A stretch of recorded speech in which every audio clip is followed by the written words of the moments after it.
Hello, everybody. Guess who it is? It's Bwman live, welcoming you into the new year of 2022. Damn it, I got it right. I didn't say 2021. Hey, I missed you guys so much. And this year, we have amazing guests. Oh my God, you have got to tune in every Tuesday. And we're going to sneak in some past hits like Dory Clark, Marshall Goldsmith, in case you missed it. We'll do those as fillers when I'm off with one of my speaking engagements. So you won't miss a thing. And new news. I hope you're following me on LinkedIn because CB's coming out with a newsletter. Oh my God. Can you keep up with me? I mean, seriously, I am the person to keep up with. So I want to get busy because I want to introduce an amazing guy. And truth and transparency, I always give that. He is a member of MG 100. That's Marshall Goldsmith 100. So am I. Because you saw the last interview with Marshall. I'm his daughter, right? So I want to introduce Todd. Todd, wait, let me get it on the screen. Wrote this amazing book, Visual Leadership. And I have to tell you, I get books from a lot of people. They would like for me to interview. And honestly, I can't read that fast. I'm dyslexic. You guys know that, right? That's not a secret. I am so dyslexic. It's not funny. When I moved to my new house, I got lost getting here after I had moved in, right? The way that he has written this book is so easy to digest. And there's such good pearls of wisdom. He has sort of like a little cartoon at the beginning of the chapter, but don't let that fool you. There's some serious wisdom in here. And then he does each chapter, because you could literally read the book in an hour, because each chapter has a review at the end, right? And the way that he's positioned the review is big lesson from the chapter, the big question, okay, your insight, so you get to do some homework, and your action. He's holding you accountable through his book. I've never seen a book that does that other than a workbook, right? But this is not a workbook. This is a true treasure for you to read. So without a visual leadership, how potent is that? You can hold accountable your leaders visually. What's that about? Well, we're going to let Todd, by the way, secret, I'm a graduate of Parsons School of Design. So between that and my work in courageous leadership, when I saw this title, I said, let me get this book. Okay. So without further ado, Todd, please introduce yourself. Hi, CB. Thank you for having me. I don't know if that check in the book is your bookmark, or I don't want people to think I paid you to have me on your show. So I just want to make sure that there's no payola involved. No payola here. This is my refund, which I just dropped from my RX plan. All right. Just wanted to clarify that in case there was any doubt. Yeah. I don't want everyone to think each book comes with a check. That's like, I don't want to mistake people. Wouldn't that be cool if it did? Would be nice, yeah. I didn't even think about that. I was using it as a bookmark. Now I took it out and I lost my spot. Oh, well. Okay. Now you have to start all over from the beginning. So. Todd, introduce. Thank you, Stevie. Yeah, so I'm based in New York City, and my company is called BigBlueGumball. We do management, leadership, executive coaching, training, and consulting. And I also teach leadership at NYU in Columbia. At NYU, I teach leadership in the HR Master's program. I've been doing that for 11 years. And at Columbia, I teach in a few different programs, including leadership for Broadway stage managers in their MFA theater program. So in that one, I get to have a little extra fun, use my Shakespeare background, throw in some show tunes. I don't tap dance or anything, but I get to do some theatrical things in that program that I don't do in my HR program. Wait a second. You know, we've got to have an MG 100 show, because you've got you with Shakespeare and theater. You've got Elliot, who's a producer. Yeah. You've got Johannes, who is a songwriter. And you have Dory's a producer. Dory's a producer. And Howard, John Bondoni yes. plays the piano. We could do it. We have a very multi-talented group, definitely. Yeah, and I could design the stage, right? Yeah, so I love to hear from a design thinking perspective your thoughts on the book and what resonated with you. What's interesting about the book, I divide into 4 areas of visual thinking: using visual imagery and drawing, using mental models and frameworks, using metaphor and analogy, and using storytelling and humor. And different people latch on to different things. Some people say, oh, I love the models. Other people say, I love the storytelling. So it's interesting. And each chapter is only about 5 pages max. So they're really quick hits. So it's interesting just to get people's feedback on what resonated with them. Well, what resonated with me, as I mentioned, was the layout. That I could scan it quickly, because I'm in the middle of writing my book. Great. And running the Association of Corporate Executive Coaches and speaking. And so I just brought back my speaking career this year. It's going to be, massive. Great. And so I have to do things quickly, right, to keep up with myself. Yeah. And so to be able to scan it, I opened this book. First, before I opened it, I said, oh God, another book I have to read. I can't do this anymore. I'm not writing my own book. I'm reading everybody else's book. And then I opened it up and I said, oh my God, it's scannable. I love this. So I could just pick and choose. And I'll tell you what, the first thing that I love is page 72. And so what's the beginning of the chapter? Chapter 12, Future Self, 2 questions that can forever change your life. And so I have to read to the audience. I'm not over promoting the book, right? I appreciate that. Okay. In review, this is the part, where he puts in color and, there. Okay. And it says, before you do anything that you might possibly regret later, for example, reactively sending out an impulse email, turning down a life-changing opportunity, or overeating yourself, ask yourself whether your future self will thank you or blame you for this decision. This is so powerful, and this relates to the work that I'm doing about courage. So my work about courage is teaching people to leap first and then figure out where they're going to land. And so I thought this was so beautifully said. I might have to borrow this from you. I'll give you credit. Oh, sure. Okay. And well, chapter 52 is called Taking the Leap. So you may want to, if you haven't gotten to it yet, you just may want to jump to page 270. And it's all about, leaping before you look. And I tell a story about when I was like 10 years old. Some rich family members invited us over to their pool club on Long Island. And I was like 10 years old. I climbed up to the high diving board because I saw all the other kids jumping off. And I got to the very edge and I looked down. I'm like, oh my God, I'm not doing this. And I went to turn back, but all the other kids had already climbed up the ladder. And they were like, will you jump already? Will you go? And there was no turning back. And not only did I jump, but I dove head first.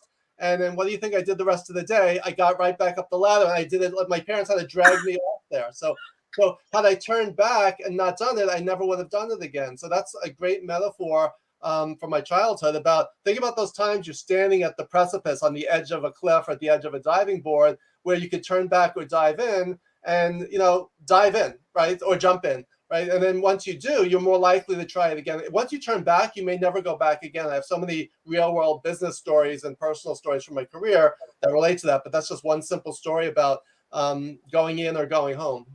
I love that metaphor, and I'm going to use it. I might have to just copy this entire chapter. You're more than welcome to. So now I lost my place. Okay. But so I want to talk about that leaping business. But before we do that, so then in the review, the big question is, what are some choices or decisions you've made in the past in your work or life that you are thankful that you made? And what are some that you regret? How might asking the two future self questions earlier on have influenced, I think I read it wrong, have influenced the choices that you made? In other words, how?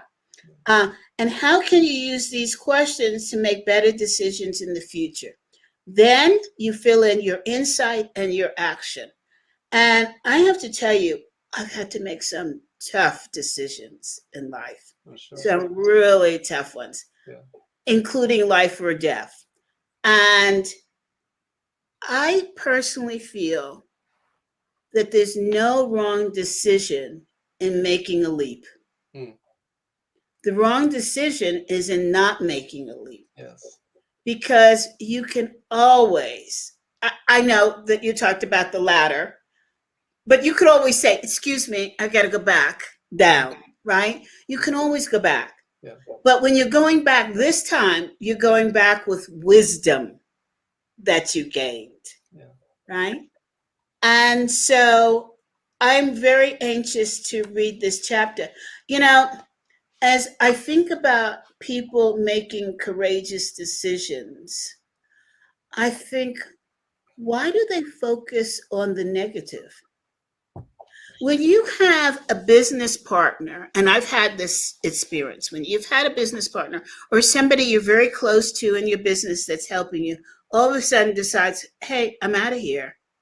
You feel devastated. You feel like, how can I carry on? But I'm here to tell you all that it gets better.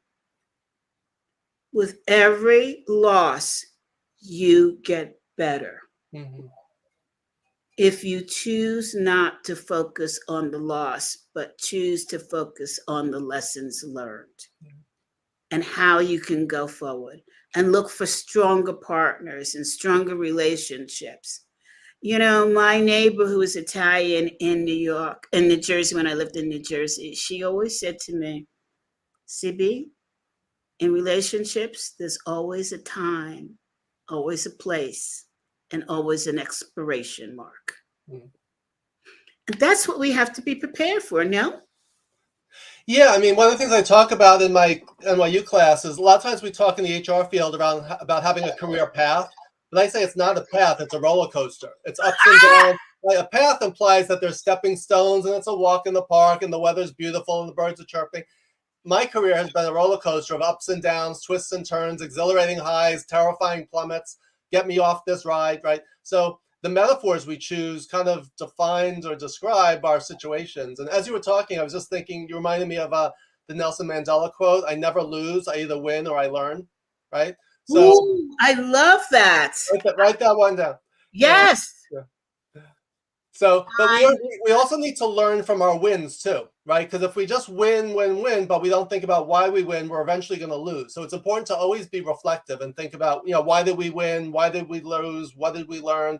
But if you look at every experience, you know, win, lose, or draw as a learning experience, then you gain something, right? And you just keep moving forward and you move that the next time. Because you could do the same thing over and over again, but it doesn't necessarily mean you're going to win every time. So we constantly need to be making adjustments and constantly be improving ourselves.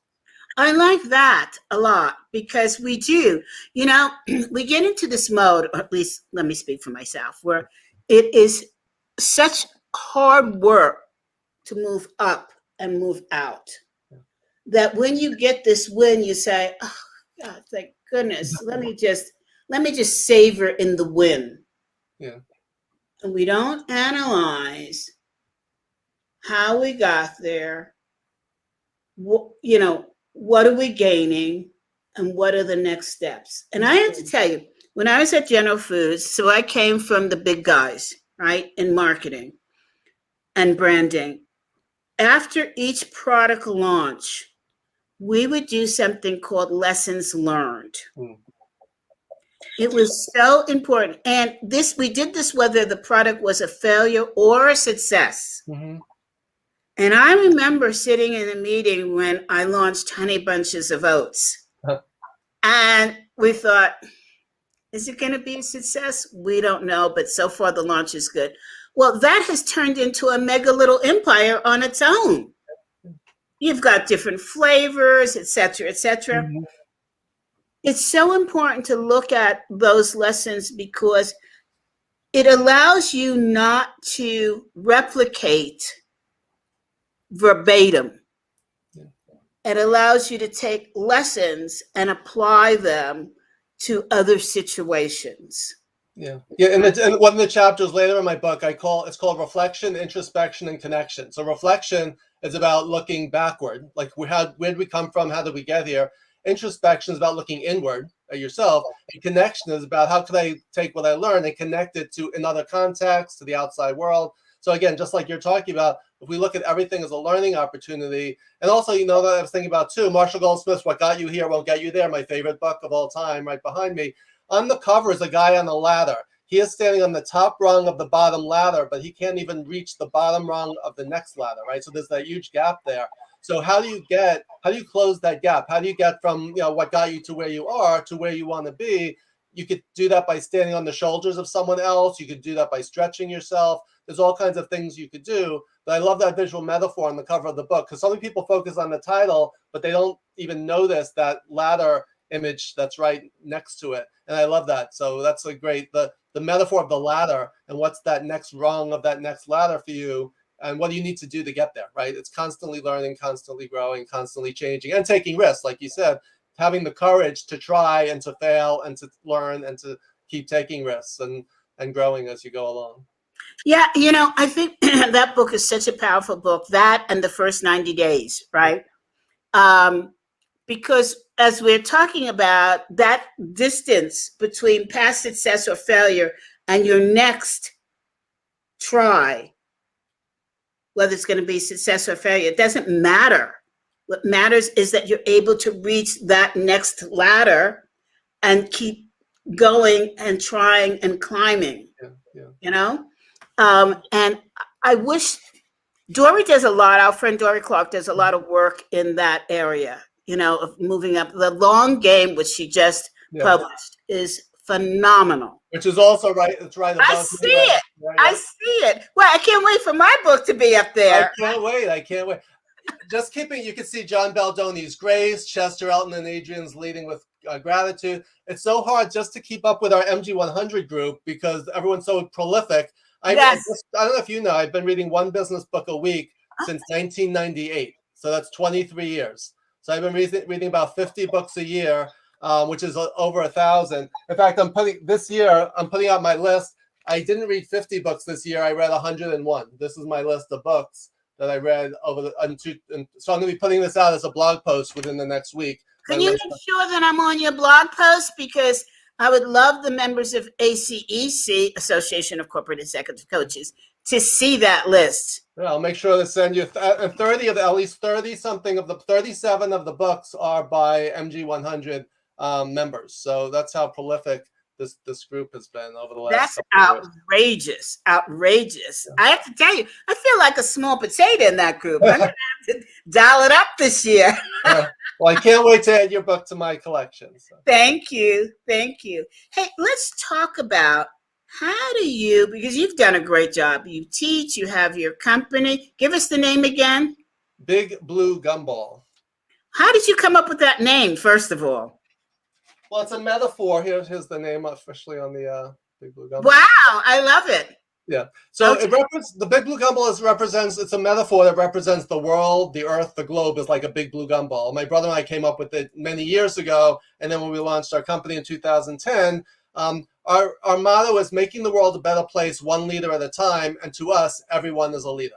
So we start with that premise, that foundational premise. And our job is to help people to find that leader within themselves. Because if you think about it, even if you're not a manager or you don't have direct reports, you still have to manage and lead your own life, right? So what are those management? In fact, one of the chapters of my book talks about in what ways are you the CEO of your life, the COO of your life, the CFO of your life, the CIO, so the head of HR of your life. So you are almost like your own organization, and what are the things that you have to do to strategize, to come up with your own personal vision, mission. What are your values? What's the culture that you create around you? So if we get people to think about themselves as an organization, and so you are the big blue gumball in your own life, and our job is to help people to maximize their performance, their productivity, and their potential. So that's my little pitch on what we do and how we do it. I love it. Okay, so then let's talk about those of us that want to get to your level. Okay. Oh, you're beyond my level. I've seen what you've done, so but I'm honored just to be in that same conversation. Thank you, my dear. Look, so what's your advice for people who want to move up in their business? I'm not going to say in their career, because we're not talking about careers here. We're talking about business. In visual leadership, I get it. But give me something tangible that people can use to move up. So let's take me for an example. Okay. I want to get back into my speaking circuit, right? Mm-hmm. But I've been out of it for eons. Mm-hmm. How am I going to get a speakers bureau to pay attention to me? How am I going to do that? That's a question outside of my expertise. When you find out, let me know, because I don't have a speakers bureau. I don't have an agent. Everything I do is by invitation or application. I did my first TEDx talk a couple of years ago, which was amazing. It's called The Power of Visual Thinking. So those are some of the highlights. But the idea behind visual leadership, just so you know, and the title, it's one word with a single. A lot of people don't even see this or notice it. It's a single word with a shared capital L, and a lot of people write it as two words. The idea behind visual leadership is that who you are and how you lead is inseparable from the lens through which you see the world. We both wear glasses, right? And we know if you take your glasses off, we can't see anything, right? I'm nearsighted. I can't see the screen right now without my glasses on. So do we have the right prescription? As a leader, sometimes we need to look through a telescope into the future. As a manager, sometimes we need to look at a microscope looking at the details, right? So what's the lens? Are you seeing things clearly? Martin Luther King Jr. talked about, I have a dream, right? He had a vision of an idealized future state that's different from and better than his current reality. He didn't say, I have a business plan, I have an Excel spreadsheet, right? He painted a picture through his amazing visual communications and his use of metaphor and alliteration and language to paint a picture of a better world, right? So how could we do that as leaders? So you as a speaker, what's the picture that you're painting of the future? What do you want people to see? And one of my mottos is, in fact, my mottos is how do you get people to see what you're saying? How do you frame an idea in your own mind so that people will say, I see what you're saying? And that's one of the most challenging things that we need to do in any, whether it's in business or in life or in relationships. How do you get the other person to see what's in your head? I mentioned I was a Shakespeare major, and in Hamlet, Shakespeare says, I see my father in my mind's eye. He didn't know if it was a ghost or an apparition, but he says to Horatio, I think I see my father in my mind's eye. What does that mean? It's a metaphor that we see something in our head, but how can you get other people to see what's in your head? That's one of the biggest challenges that we all face. So that's what I would say is, like, we need to think about reflectively, how do we see the world? And how do we get other people to see it? And one other point I just want to mention about the rainbow colored eye. The rainbow represents diversity, inclusion, belonging, equity, and the fact that no one in the world sees the world through the same lens that you do. And we need to flip the eye and turn it around so that we could see the world with empathy and compassion from other people's point of view to help them become the leader that they could be. Because leadership is not about us, it's about other people. So there's just a few concepts I wanted to mention related to visual leadership and how leaders in the C-suite can have the courage, talk about courage, to see things from other people's point of view. So I wanted to tag on this. I was looking for my notes. Our dear friend Tasha Ehrlich. I mean, talk about a woman and a half, I'll tell you. She came to speak at my WPP group. WPP stands for Women's Power Pack Group. And so I lead this group of women that are really kick-ass women, right? And one of the things that we were challenged with is to up our numbers in terms of professional speaking engagements. That's what we're focused on for this year. And Tasha came on, who is a great speaker, and she said to us, okay, then how are you branding yourself as a speaker?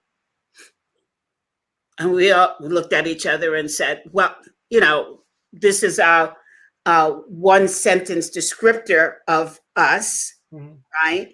And she said, there are two things that you want to do as a speaker. You can choose either one, or there's great power in having both. And so I'm going to say to you, one of the things to do, whether you want to be a great speaker like myself, become known as that, or you want to expand your business, whatever courage you need, is you must network with great minds. Mm-hmm. So she said, there are two things. One, first of all, wrapping this all up in a nice package since we just came out of the holidays, is you have to solve a need, right, for your audience. Mm-hmm. And she said you can take two lanes. One is a burning approach, like what do they have to solve immediately? What's killing them, right? Or you can take an aspirational approach. Here's where I want to be. Yep. Here's where I want my company to be. And we thought that was so powerful because it gave us absolute clarity on how we want to position ourselves as speakers. What's the offer? Right? Yeah. As Simon Sinek says, what's the why? Right? Yeah. And so I think answering my question to you, it's about being with the right people to get those pearls of wisdom that allow you to move to the next step. And I think being a visual leader, you have to have that coalition of people that you can listen to. You don't have to agree with them, but, it creates sparkles in your head. Yeah. Right? I used to say to people when I was a career coach, and they would say to me, I don't know what I want to do in life. We hear that a lot. Mm-hmm. And I would say, well, what are you doing to figure it out? Well, I'm just trying to figure it out in my head. No, that doesn't work. Yeah. There's no stimuli. Yes. If it was stimuli, you would have figured it out already. So go out and get stimuli. So we're talking about the same thing. Yeah. Well, one of the models in my book that's on page 91, my passion skill matrix model. It basically plots out in the matrix what are your skills and what are your interests, right? So if you're in the upper right corner in your sweet spot, that's when what you love to do and what you're good at are in alignment. Your growth zone is you have an interest or you like something, but you're not good at it yet.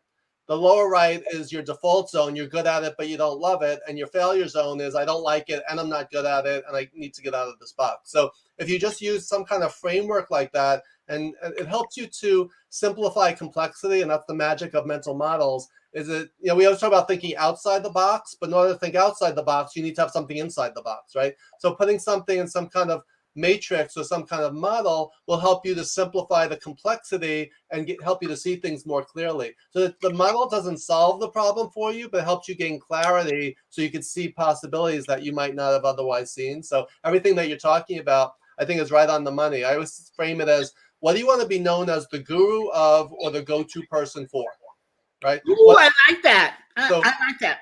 Mm-hmm. So because again, there's a million people who do coaching or leadership or communications, but what's your differentiator, right? Just like Honey Bunches of Oats, right? Why do you pick that box of cereal off the shelf out of all the other ones on the shelf? There's got to be a reason for it. So what's the hook? Why does someone buy you? Why does someone say, I need CB Bwman and there's no one else who could do this? What is it about you and your personal brand and your reputation and your knowledge and experience that you're the one and only one who could do this? So what is that thing for you? I think that's how we differentiate ourselves. That's how we get more speaking engagements. Like for me, I develop a brand as the visual guy, right? There's a lot of people who do graphic recording and things related to design thinking. I don't do that. And there's a million people who do leadership, but I'm really the only one that I know of who, if you think of a Venn diagram where applies visual thinking concepts to the practice of leadership, in this fresh new way to help people to see things from a different perspective. So it's like, what is that hook for you? I think that's what helps you get speaking engagements where someone says, oh, that sounds really interesting. We've never had someone talk about that before. We want to learn more.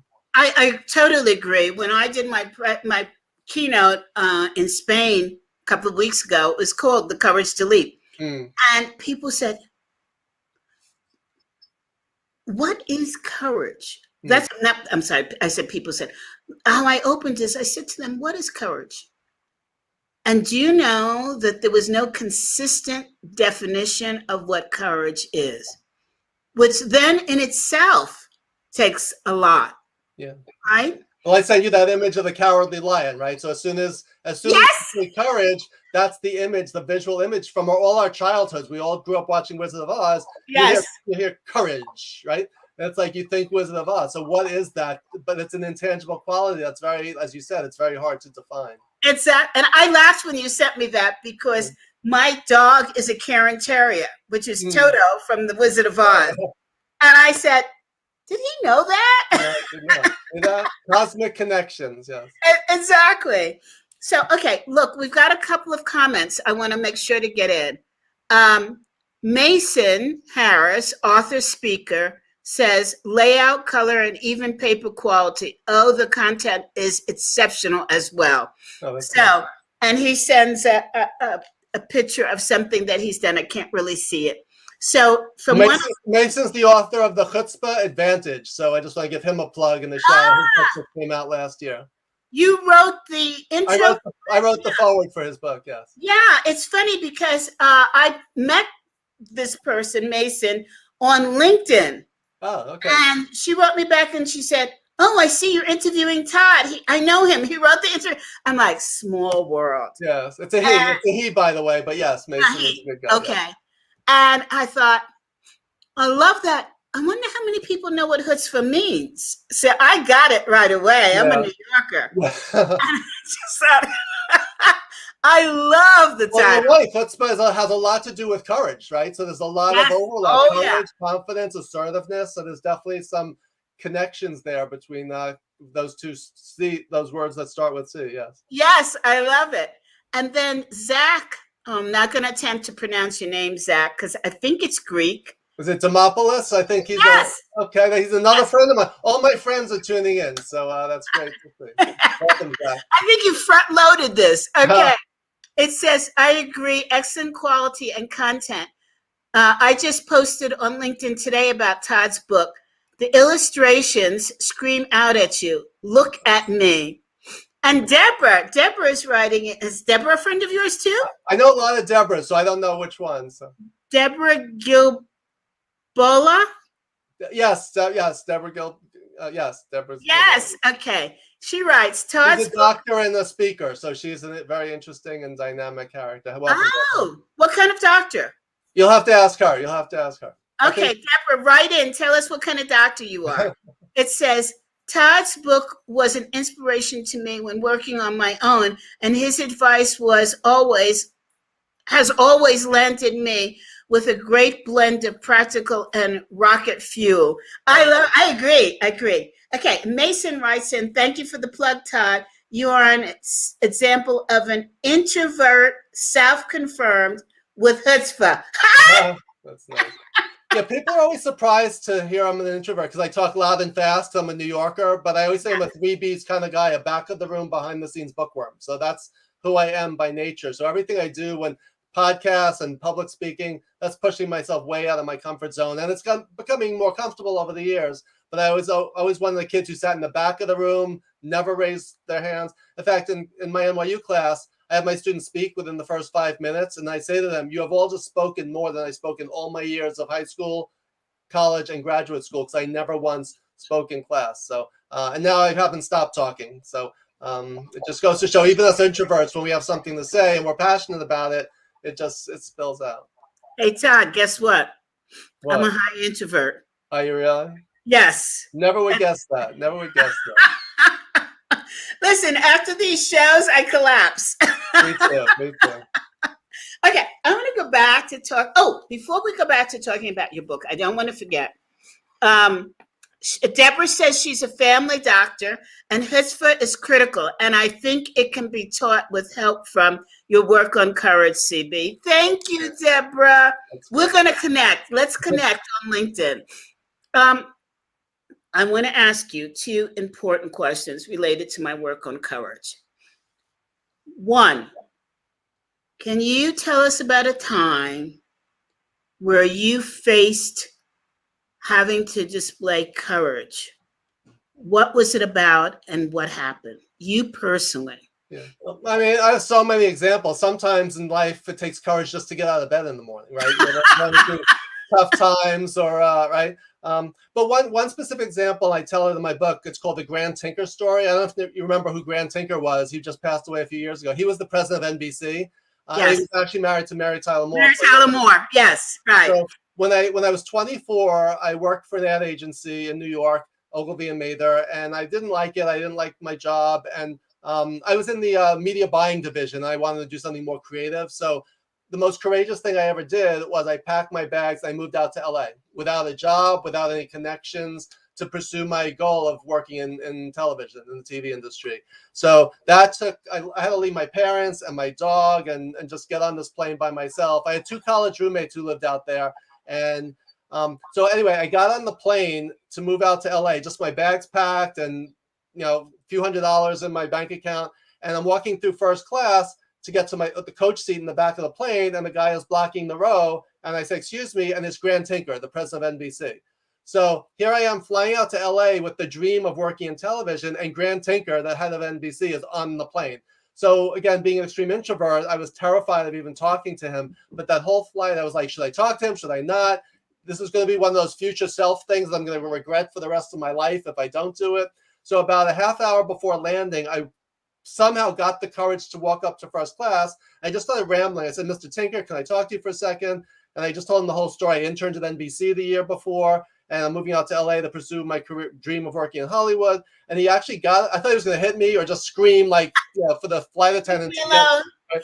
But what he did was he actually got up out of his aisle seat, moved over to the window seat, and said, here, sit down. What's your name? And no. So I spent the next 15 minutes sitting in first class. He got me a Diet Coke, talking to Grant, the president of NBC, and he gave me all kinds of advice, and he gave me his card, and he said, I probably won't be able to talk to you, but call my secretary and she'll set up some meetings for you.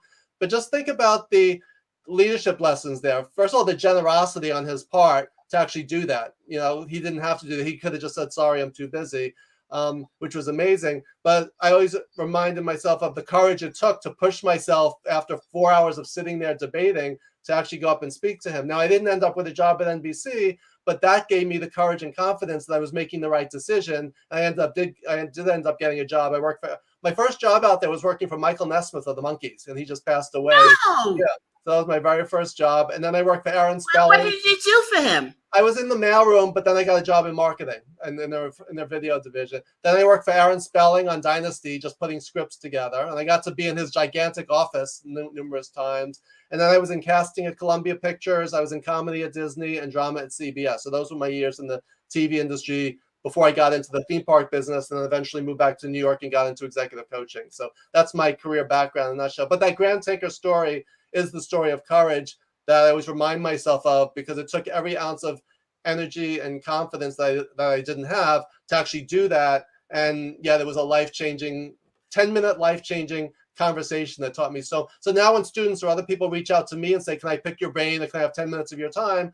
I always flash back on Grant Tinker and I say yes, because he was so generous with his time with me. That is an incredible story. It gives me courage. Well, I have to tell you this funny story. So my interview with Marshall Goldsmith. Okay. Now, I've known Marshall for quite a bit. I know people in his circle. But I was always intimidated that, should I ask him to be on my show? I'm like, he's going to say no. And I went through this nonsense in my head for about a year. I thought, I better prove myself before I ask him, right? What an idiot. What an idiot I am, right? So after the show, I said, Marshall, thank you so much. I really appreciate this. I was nervous about asking you to do this. And he looked at me, he said, why, CB? You're my stepdaughter. And I'm like, not bright comes to mind. And he just started laughing. He said to me, CB, anything you need. It's so good. Yeah. I'm like, oh, Lord. The things that you put in your head that stop you from moving forward are absurd. Absurd. Yeah. Yeah. Okay, now Deborah writes it. She says, I'm amazed by you two introverts. Imagine if we were extroverts, how much we would have to talk about. So here's what I want to share with you, Deborah. In MBTI, Myers-Briggs, it is said, I believe the number is 70 to 80% of CEOs in the United States are introverts. Hot dog, drop the mic. A lot of times people think introverts are shy or quiet, but it really is about your energy and your, like you said, after talking a lot, we need to just collapse. It takes us more time to think and process and plan than extroverts. So there's just Susan Cain's book, Quiet. Well, no, I'm going to push that back. Okay. It's not about the time we take, it's how deep we go. Yes, that is true too. Yes. Okay. It takes time to go deep. So I think we're both on the same. Yeah.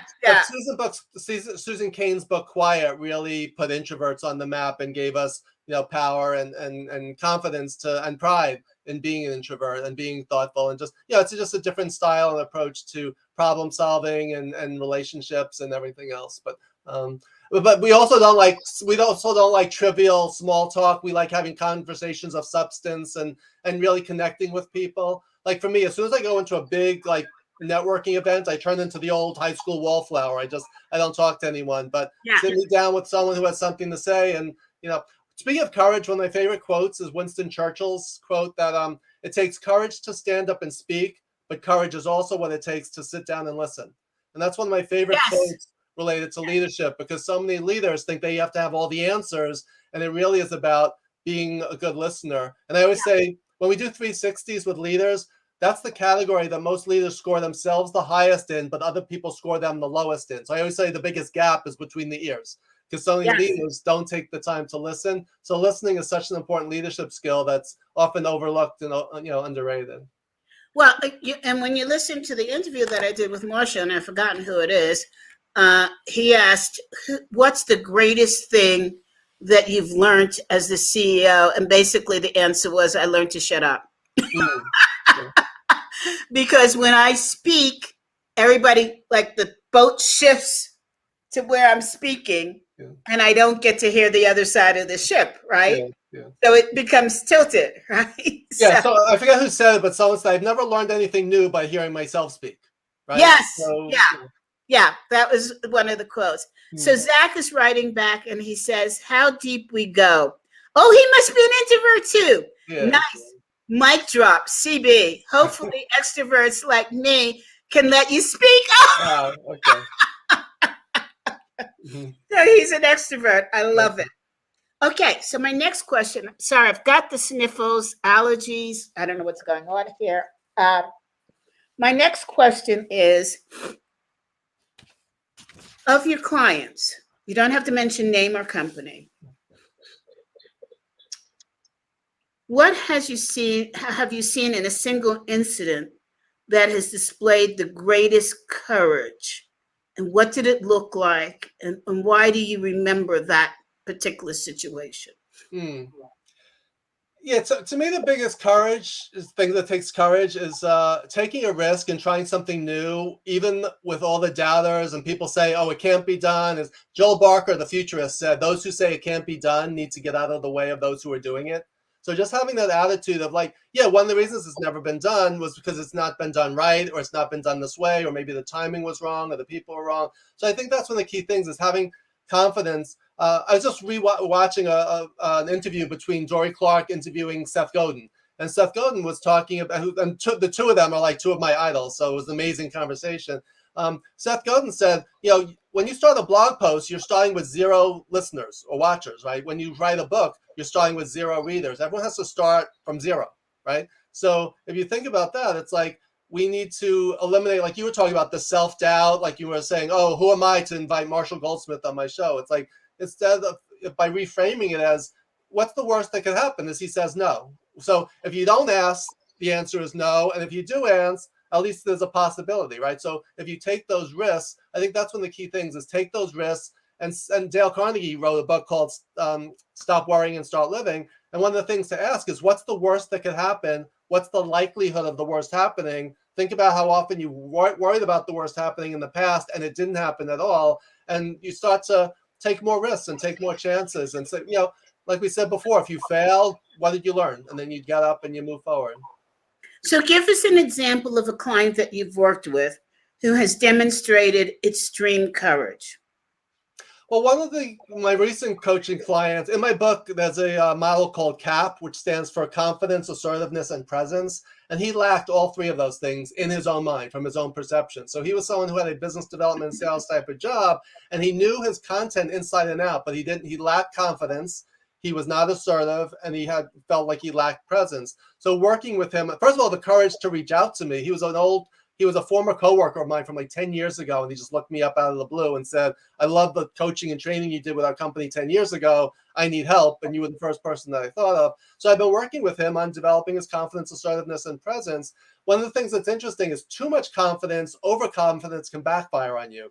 Too much assertiveness is pushy and aggressive, and too much presence, you could come across as domineering. So one of the challenges of when you score yourself in those three categories, you don't want to be 10s, because too much of a good thing turns into a bad thing. So it's like, what's the right number for you? Is it 7, 8, and being able to dial it up or dial it back? But that's a real life example. It took courage for him to acknowledge his issue, to reach out to me, and for me to work with him. And now each week he tries different things when he does presentations, and little by little, I had him score himself, and he gave himself like a 3 or a 4 in those categories. He's now up to like a 6 or a 7. So just over the last 3 or 4 months of working with him, he's bumped himself up a few numbers, and that wouldn't have happened if he hadn't had the courage to reach out. So that's a real life example for one of my coaching clients. I love that. And the scoring process that you used, was it self-scoring? It was self-scoring, but it could also be done as a 360. But the thing is, he didn't want anyone to know he had these issues. So, but when I do it as a team building thing, I have people, you have to create a climate of psychological safety where people can be vulnerable and give their own scores and be open to that feedback. So sometimes I do that as a group or a team, but other times, as in this instance, it was just with this one person and strictly confidential in terms of how he scored himself. I want to come back to that in a second. Deborah says too much is so hard for women, and for POC, we are so often told we're too much. As soon as someone doesn't like what we have to say, oh my God, Deborah, I love you. So on target. Oh my gosh, Deborah, you're going to have to join my next Power Pack group. Yeah, what do you have to say about that? We women, especially powerful women, are often dinged for being too aggressive, too assertive, we live with the word "too" in front of everything that describes us, right? So therefore, it's hard for us to display the courage that we truly have. Yeah, that's one of the challenges. In the HR Master's program at NYU, my students are about 80 to 90% female. Get out.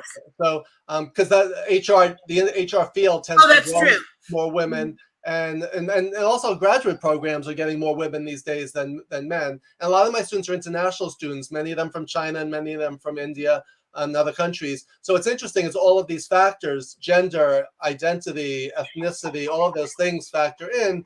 And I think this relates to diversity, inclusion, belonging, equity, all of those topics is, how do you seem like you belong? And as you were talking, I was flashing back on one of my bosses. Again, I've had good bosses and horrible. In fact, my book is dedicated first to my wife, secondly to my parents, and thirdly to all the horrible bosses without whom my career would not have been possible. Mine too. So I've had many horrible bosses, and one of them I write about in the book. The boss who threw a box of pens at my head because they were the wrong ones. She wanted the medium point, and she wanted the fine point. I ordered her the medium point. So I tell that story in the chapter, A Love Letter to Horrible Bosses. So what she did is, because Hollywood is such a the values in Hollywood, especially at that time, were about ego, power, control, and money. It wasn't about developing people. It wasn't about nurturing. It really, so as a female in Hollywood, she overdid it. She had to be like one of the guys. So she was beyond tyrannical, beyond abusive. I actually kept an abuse log that they still have. Like every time, for a sanity check, just to document the thing. She would actually say, I hear her on the phone saying, "I'll have my boy bring you a copy of the script," talking about me. Like I was only a year younger than her, and I'm 6'4", and she was 5'2", and she's calling me her boy because it was a power thing. I often hear the female executives brag about who had the taller and/or better-looking male assistants. Like that was a power thing in Hollywood at that time. So I would say the Harvey Weinstein thing. There were also a lot of Harriet Weinsteins too. You know, people who abused their power. It is challenging, like you said. It's like for people who are not in the majority to assert themselves, and yet for that not to backfire on them. So that's really one of the biggest, I mean, we're not going to solve it here, but it is definitely an issue and challenge is how do you do that in a way that is effective for you and helps you become successful. Perhaps your next book? I'm not a specialist in there. There's a lot of other people. Sally Helgeson's How Women Rise with Marshall is a great book. There's a lot of other specialists out there who know more than I do in terms of this topic. So I try to stay in my lane. So I'm the visual thinking guy, and I touch on things. But I also, that's one of the reasons I read all these books. I was talking before, I want to know who I can't know everything about everything. So I want to be able to say, oh, you want something on gratitude? See Chester Elton and Adrian Gostick. You want something on having more grace? John Baldoni's your guy, right? So it's like knowing who people are. Courage, CB is your person. Courage, CB, yes. So you want to know, and that's a good point. Is like, what do you want to be known for and known as? It's like, so we could refer you. So if someone says courage, you want people to think, oh, CB is the person to talk to about that because that's our area of expertise and specialty. So I think that's something that we can all work on. Is how do we brand ourselves so we become like the go-to person for that particular area? If not the person, one of the people, so that you're just in the conversation. Well, I'll tell you, by the way, my audience loves a secret. So here's your secret for today. Working on a one-pager, which I've just done, which came out of the Women's Power Pack group, by the way, that describes who you are so that somebody else can say what it is, say who you are in a way that you want them to say it is one of the hardest and best exercises you can do. And if anybody's listening who wants a sample of that, please reach out to me because it's powerful. Yeah. A friend of Michael Roderick here in New York, he calls it your referable brand. Like it's one thing for you to be able to articulate it, but can other people do that about you? So it's almost like, here's my elevator pitch, but what are the hooks or the keywords that when someone says, oh, courage, CB, visual thinking, Todd Cherches, so it's like whatever the chutzpah, Mason Harris. So it's like what's the magic word that will trigger you visually? Exactly. In mind, and then they'll pass your name along. So that's a big part of our branding for each of us. I think so. It's amazing. And you know what? Aside from helping other people describe you, it helps you get a real visual on yourself so that you're not stuck explaining. Because, I don't care how many times you tell people what you do. You have to come up with almost a one-worder that people will associate with you like you just said. What are your keywords? Just as you would do a keyword search in Google, what are your keywords? I love it. By the way, this interview is going to be one of my newsletters, so watch out for it, So Cynthia, excuse me, says, I thoroughly enjoyed this discussion. By the way, visual leadership is also good as an audiobook, which is surprising since you don't see the graphics and the visuals. But the stories stand out. Oh, I didn't realize it was out in an audiobook. You waste no time, Todd. But Cynthia makes a great point. I always thought there was a certain irony to listening to an audiobook on visual thinking, right? The good thing is many of the people who've listened to the audiobook because they like audiobooks have gone out and bought the book because they wanted the visuals and the models and everything that go along with it, which is pretty cool. But that's interesting because I actually once had someone who was sight impaired who said to me, how does visual thinking apply to me, someone who can't see? And that was an interesting question. My response was, we still use metaphors, we still use visual storytelling. It's about painting a picture with words. So even if you can't see something with your physical eye, you could still see something with your mental eye. And that's in the mind's eye. So that's my answer to that is the best visual leaders use a combination of imagery and visual language to communicate and to get their ideas across. Well, Todd, I know you're going to come out with a workbook for this, right? That's on my to-do. That's on my list for 2022. So hopefully. Okay. So Deborah says, nice shout out for Michael and the referable brand. Okay, I'm going to have to get that book. I don't think it's a book, but that's one of his. Well, Michael Roderick, just look him up and connect with him. He's like one of the great connectors that I know. So he's a really good one. Yeah. Then I need to have him on my show. Okay, so hold on. Let me write his name down.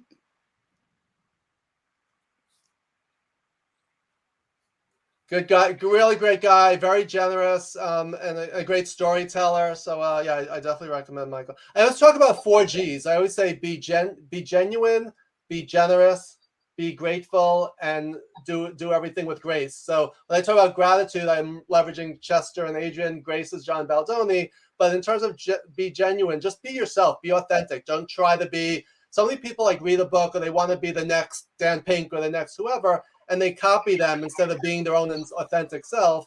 And then also be generous. Like I try to, just why they're dropping in all these names, it's really just, it's a win-win for everyone just to share. If you enjoy someone, if you appreciate someone, pass their name along, mention them, tag them in posts. And I think that's how we all make each other better. Because I think that's a key thing. When you work for a company, you have colleagues. But when you're solos, like solopreneurs like us, our community and our colleagues are everyone else who is also independent solo. So I always say, try to spread, that saying, don't try to grab a bigger piece of the pie, try to expand the pie and make it bigger and everyone gets a bigger piece. So that's one of those visual metaphors that I really love and I try to live by.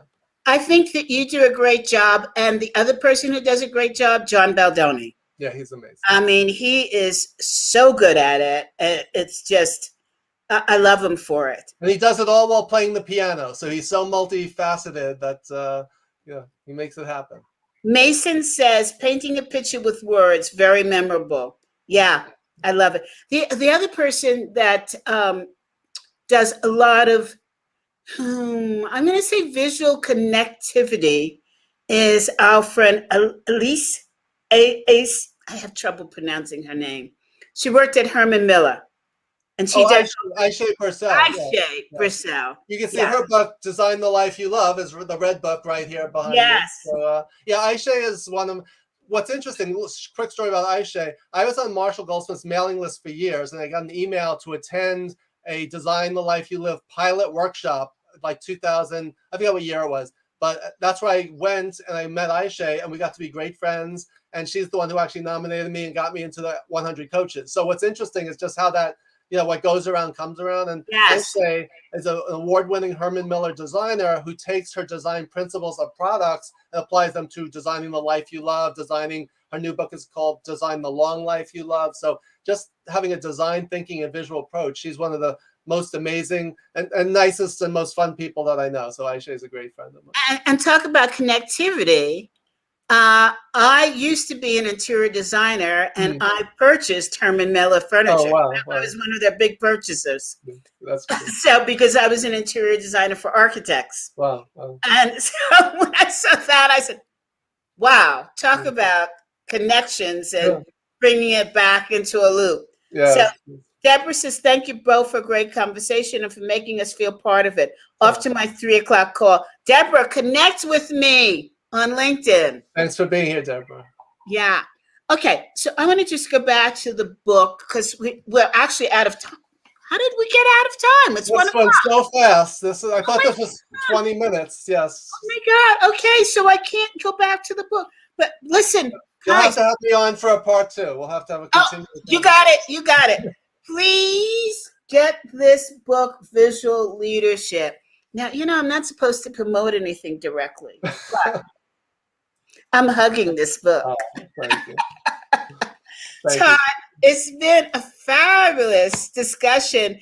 You know, I'm a former New Yorker before I moved to Colorado. Yeah.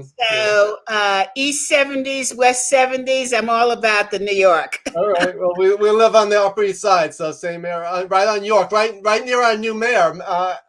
Eric Adams is I think just moved into Gracie Mansion, so he's just right down the block from us. Yes. Wow. Yeah. I have such good memories of food. Yes. Ergo, the size. Yes. New York. So it's been a pleasure. Thank you, Stevie.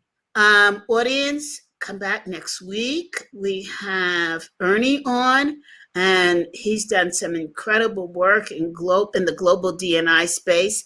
And I want to ask, I forgot to ask Deborah, all your friends, please look for this presentation, not only on LinkedIn, but please go into YouTube, subscribe to the podcast, because this was also a podcast.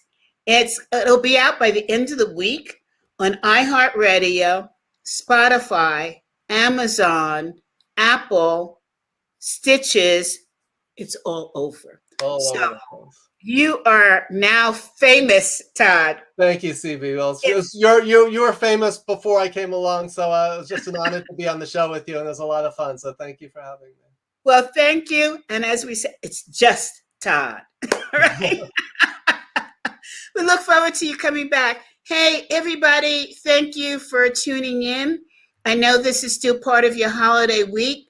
Please subscribe to the podcast and look for the newsletter. It's what keeps us going, keeps me fueled. Have a wonderful and very successful 2022 as you define your success. Bye now.